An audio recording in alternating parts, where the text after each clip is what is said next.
Hello everyone and welcome to a Bible study. Let's get ready here.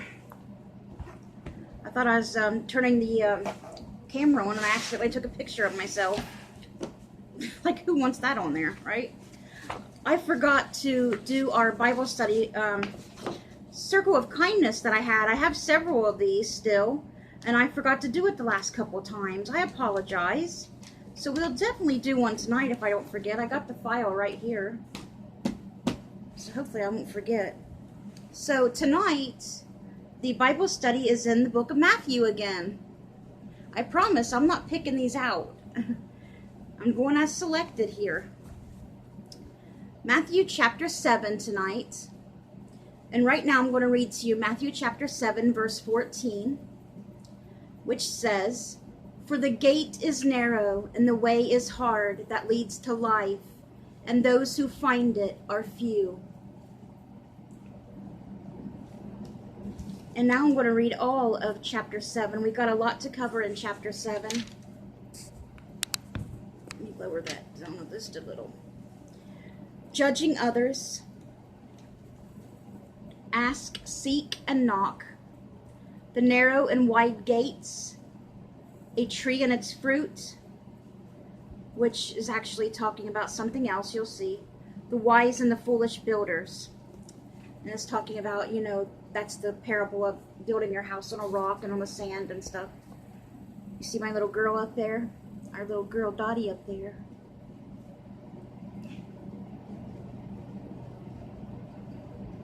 She's been gone 5 years now.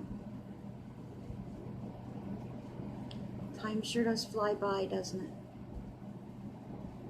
Sometimes it sure seems like it's been longer, and other times it seems like 5 years. Doesn't seem like it's been that long. But when you miss them, it seems like it's been forever, and other times it seems like time just flies by. I don't know. Okay, let me go ahead and read chapter 7 to you guys. "Do not judge, or you too will be judged. For in the same way you judge others, you will be judged, and with the measure you use, it will be measured to you. Why do you look at the speck of sawdust in your brother's eye, and pay no attention to the plank in your own eye?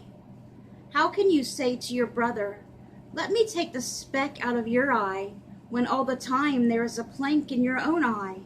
You hypocrite! First take the plank out of your own eye, and then you will see clearly to remove the speck from your brother's eye. Do not give dogs." Can you see Jesus saying that in like a sense of humor kind of way? Not being mean, but like in a sense of humor kind of way, being nice about it, being nice and funny at the same time. Getting them to understand, but being playful at the same time. I got a video a friend sent me, a sister in Christ sent me, called it's of Matthew, the Gospel of Matthew, and Jesus acts like that in it, doing this scene right here, and it reminds me of that every time, and I love the way Jesus plays in that, and I just love that. I love that show. The way Jesus is portrayed in the book of Matthew in that video. It just reminds me of that every time. Anyway, I'm sorry. "First take the plank out of your own eye, and then you will see clearly to remove the speck from your brother's eye. Do not give dogs what is sacred. Do not throw your pearls to pigs. If you do, they may trample them under their feet and then turn and tear you to pieces. Ask, and it will be given to you. Seek, and you will find. Knock, and the door will be opened to you. For everyone who asks receives. He who seeks finds, and to him who knocks the door will be opened. Which of you, if his son asks for bread, will give him a stone? Or if he asks for a fish, will give him a snake? If you then, though you are evil, know how to give good gifts to your children, how much more will your Father in heaven give good gifts to those who ask him? So in everything, do to others what you would have them do to you. For this sums up the law and the prophets. Enter through the narrow gate, for wide is the gate and broad is the road that leads to destruction, and many enter through it. But small is the gate and narrow the road that leads to life, and only a few find it. Watch out for false prophets. They come to you in sheep's clothing, but inwardly they are ferocious wolves. By their fruit, now listen closely to this. By their fruit you will recognize them. They will look like good people. They would look like sheeps and will listen to this again. Watch out for false prophets. They come to you in sheep's clothing. They'll look like good Christian people. What does a good Christian person look like? You can't, just because somebody dresses all fancy and stuff, does that make them a good Christian? No, it doesn't. You could have a fancy looking person over here looking all nice and clean and all dressed up, and you could have a homeless person on the street being all dirty and everything. You tell me which one's the Christian. You can't judge them based on their appearance. That rich person that's all dolled up looking good can be the evilest person you've ever met, and that homeless person can be the kindest person that loves Jesus more than anything in this world and would give anybody anything. You cannot judge by appearance. Anyway, but inwardly they are ferocious wolves. By their fruit you will recognize them. You will recognize them by their actions. By what they do, you will recognize them. And some people put on acts for people. They'll act a certain way in front of certain people. But when they're around other people, or when other people aren't around, they'll act another way. I've been around this a lot, I know. Seen a lot of this. By their fruit you will recognize them. Always remember this. Do people pick grapes from thorn bushes or figs from thistles? Likewise, every good tree bears good fruit, but a bad tree bears bad fruit. A good tree cannot bear bad fruit, and a bad tree cannot bear good fruit. Every tree that does not bear good fruit is cut down and thrown into the fire. Thus by their fruit you will recognize them. Not everyone who says to me, Lord, Lord, will enter the kingdom of heaven, but only he who does the will of my Father who is in heaven. Many will say to me on that day, Lord, Lord, did we not prophesy in your name, and in your name drive out demons and perform many miracles? Then I will tell them plainly, I never knew you. Away from me, you evildoers. Therefore, anyone who hears these words of mine and puts them into practice is like a wise man who built his house on a rock. The rain came down, the streams rose, and the winds blew and beat against the house. Yet it did not fall, because it had its foundation on the rock. But everyone who hears these words of mine and does not put them into practice is like a foolish man who built his house on sand. The rain came down, the streams rose, and the winds blew and beat against the house, and it fell with a great crash. When Jesus had finished saying these things, the crowds were amazed at his teaching, because he taught as one who had authority, and not as their teachers of the law. And that is all of chapter 7. And you know how the teachers of the law were. They just wanted you to listen to what they said, and they wanted you to believe that they were right only. And they taught a totally different way, and they didn't want Jesus teaching at all. And by this time, they were already completely furious with Jesus. So that's all of chapter 7. So now we are going to read the devotion that goes along with this. And this one is by Elizabeth Byrne Degar. And it says, my friend Alicia has a favorite Hebrew song, and it was sung at her son's bar mitzvah. The lyrics are, the whole world is a very narrow bridge, and the most important thing is not to be afraid. The Hebrew word for narrow, tazar, is also the word for trouble, adversity, and distress in Psalm 107, when the refrain says, they cried to the Lord in their trouble, and he delivered them from their distress. This distress that makes people cry out to the Lord is tazar. So if the narrow bridge of life is the distressing ordeal we all must cross, how can we not be afraid? Life is anxiety-provoking. So much of what our culture offers us is meant to numb that anxiety. Food, entertainment. But this is the wide path, the easy way. I believe the song my friend Alicia loves singing and the image that Jesus gave us about the narrow gate both distinguish between two kinds of fear, distress and anxiety. Distress is what we experience when we face the troubles of life, and these troubles threaten to overwhelm us. Anxiety is what we experience when our fears keep us from facing what needs to be faced and doing what needs to be done.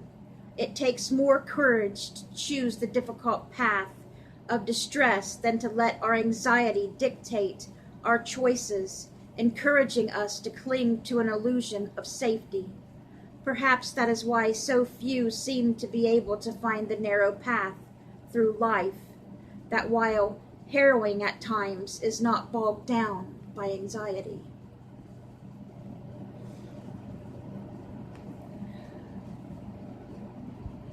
I must admit, I suffer with really bad anxiety, a lot of social anxiety. I have ever since I was very little. School was like a nightmare for me ever since I started school. Yeah, I got really bad social anxiety, and my anxiety is really bad.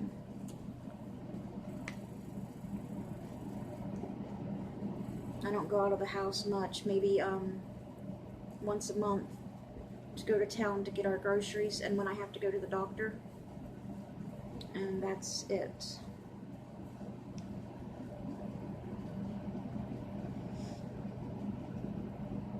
Let's see what we're going to do here for homework. Real courage does not mean a fear-free existence. It means saying yes to the life we are given and crying out to God in the scary moments so that we can make it through. Today, let Jesus be with you in your fear. Amen. We know that Jesus is always with us. We know that Jesus is always with us.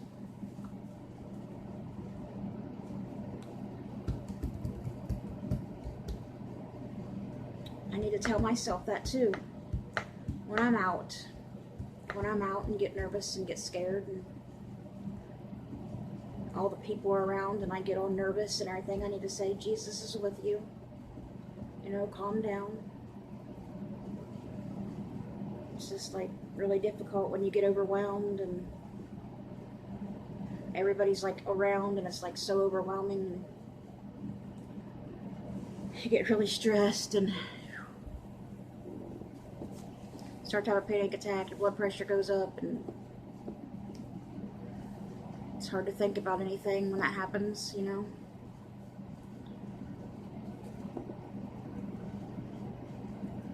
Sometimes it's better than others.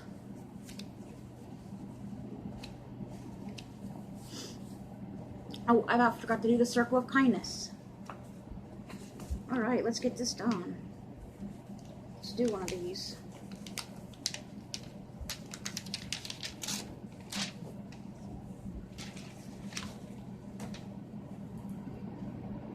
Alright, the first one is by Allison Wilson Lee from Orlando, Florida. It warmed my heart to pass on the blessing to another. When I had my second child, a family from our church gave us a second-hand double stroller. It was perfect. My toddler sat in one seat and the baby in the other. We went on many walks with the stroller. Then when my kids outgrew it, I searched on Craigslist for a family who might benefit from the stroller. I found a couple with a young child and one on the way who gladly accepted it. It warmed my heart to pass on the blessing. And the next one is by Carrie Uman from Fayetteville, North Carolina. I will never forget his kindness to us. My son Joel and I had driven from North Carolina to Texas, where he was starting college. After getting him settled, Joel was driving me to the airport when we got a flat tire on the freeway. We pulled off at the next exit and into a gas station. While beginning to change the tire, a gentleman walked up and offered to help. Much to our dismay, the spare tire was flat too. Since there was no air compressor at the gas station, the man offered to go get one at a nearby work site. He was back promptly and filled the spare tire. He told us how his daughter had once gotten a flat tire on a freeway and how grateful he was that someone helped her. I will never forget his kindness. What a great role model for my son. That was very, very kind. He was repaying the kindness that somebody did to his daughter. That's paying it forward. That's what I wanted to talk to you guys about. Doing something like that. Somebody, like, that's a good thing to do. Like, when you do something, start a chain reaction. Like little things you can do to hopefully somebody else will do it too. Like just little things. Like if you go through a drive-thru to get something to eat, say, I want to pay for the person behind me's order. Maybe they got a sandwich or a cup of coffee or something. Maybe they got a big order. Hopefully not. If you don't got the money. But if you got the money, you know, say I'd like to pay for their order, or you can ask what it is. If you don't got the money, maybe it's just a cup of coffee or something. Pay for their order, and maybe, you know, I'm sure they'll appreciate it, and maybe they'll like pass it on or do something nice for somebody that day or later on. Maybe it won't be that, but it'll be something else kind for somebody that they'll pass on later that day for you doing that as well. And this one is by Jacqueline K. Boyden by Reno, Nevada. It felt good to be able to help. While stopped at a very long red light, I looked to my right and saw two men walking to their car, and one had a computer. He placed a laptop on the top of the car and took off his jacket. Oh, I can see what's going to happen now. And then got into the car and started to back out. I began honking to get their attention, to tell them that they had left the computer on the roof. Finally, the passenger figured out what was happening and stopped and retrieved the computer. They both gave me a wave. It felt good to be able to help. I was so glad that I was stuck at the long red light. Can you imagine? You know how expensive computers are. Thank goodness. Computers are expensive. So many people forget stuff on top of the car. I think I've done that before too. I don't remember what it was, but I think I've done it before.